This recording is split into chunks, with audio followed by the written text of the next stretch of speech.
আসসালামু আলাইকুম বন্ধুরা, আশা করি সবাই ভালো আছেন। আলহামদুলিল্লাহ আমিও ভালো আছি। আরেকটি নতুন দিনে নতুন আরেকটি রান্নার ভিডিও নিয়ে চলে আসলাম। তো আজকে আমি ডাঁটা এবং মিষ্টি আলু দিয়ে দারুণ স্বাদে মুসুরির ডালের চচ্চড়ি আপনাদের সাথে শেয়ার করব। তো এখানে আমি 3টা বড় সাইজের মিষ্টি আলু নিয়েছি আর ডাঁটা নিয়েছি, তবে ডাঁটার গোড়ার দিকটা আমি নিয়েছি। তো এখন এগুলো খোসা ছাড়িয়ে কেটে নিব। আমার ভিডিও দেখে যদি আপনাদের ভালো লেগে থাকে তাহলে লাইক, কমেন্ট, শেয়ার করে দিবেন আর অবশ্যই সাবস্ক্রাইব করবেন। তো ডাঁটা এবং আলুর খোসা ছাড়িয়ে কেটে ভালো করে পানি দিয়ে ধুয়ে নিয়েছি। ডাঁটাগুলো এভাবে চিকন করে কেটে নিয়েছি আর আলু লম্বা করে কেটে নিয়েছি। আর এখানে হাফ কাপ পরিমাণ মুসুরির ডাল নিয়েছি। এখন রান্নায় চলে যাব। তো মুসুরির ডালগুলো ধুয়ে একটি কড়াইয়ে নিয়েছি। এখন এর মধ্যে মিষ্টি আলু এবং ডাঁটাগুলো দিয়ে দিব। এখন পরিমাণ মতো আদা রসুন বাটা, কেটে রাখা পেঁয়াজ, কাঁচামরিচ এবং রসুন কুচি দিয়ে দিব।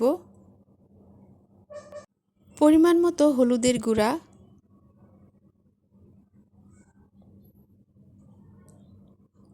ধনিয়ার গুঁড়া, লাল মরিচের গুঁড়া ও স্বাদ মতো লবণ ব্যাক ক্যামেরায় দিয়ে ফেলেছি।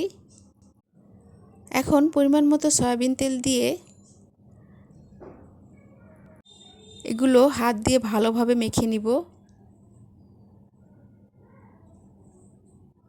তো আমার বড় যা মেখে নিচ্ছে। যারা আমার চ্যানেলটাকে সাবস্ক্রাইব করে আমার পাশে আছেন তাদেরকে অসংখ্য অসংখ্য ধন্যবাদ। এখন পরিমাণ মতো পানি দিয়ে চুলায় বসিয়ে দিব। পানির পরিমাণটা একটু কম দিব। তো চুলায় বসিয়ে দিয়েছি, এখন ঢাকনা দিয়ে ঢেকে দিব।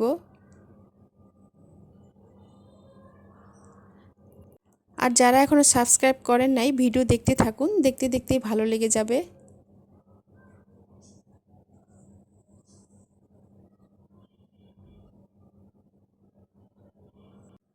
তো এই ডাল চচ্চড়ি বেশি নাড়াচাড়া করা যাবে না, তাহলে ডালটা ভেঙে যাবে। ডালটা আস্তে আস্তে থাকলে খেতে ভালো লাগে। তো দেখুন কালারটা কিন্তু খুব সুন্দর হয়েছে। তো আমি কিন্তু ডালটা বেশি নাড়াচাড়া করছি না, কারণ বেশি নাড়াচাড়া করলে ডালটা গলে যাবে আর খেতে ভালো লাগবে না। তো ঝোলটাকে পুরো শুকিয়ে নিব।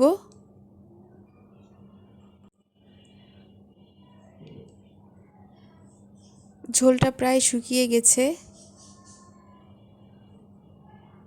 তো এই ডালটাকে আমি পুরো চচ্চড়ি করে নিব, একটু পোড়া পোড়া, তাহলে খেতে ভালো লাগবে। তো ডাঁটা এবং মিষ্টি আলু দিয়ে মুসুরির ডালের চচ্চড়ি হয়ে গেছে। এখন আমি নামিয়ে ফেলব। তৈরি হয়ে গেল ডাঁটা এবং মিষ্টি আলু দিয়ে দারুণ স্বাদে মুসুরির ডালের চচ্চড়ি। এই ডালের চচ্চড়ি গরম ভাতের সাথে খেতে অসাধারণ লাগে। আর কালারটা দেখতে যতটা সুন্দর হয়েছে খেতেও ততটা মজা হয়েছে। আর মিষ্টি আলু দেওয়ার কারণে এই চচ্চড়ির স্বাদ অন্যরকম। তো এভাবে আপনারা রান্না করে খেয়ে দেখবেন। সবাই ভালো থাকবেন। আল্লাহ হাফেজ।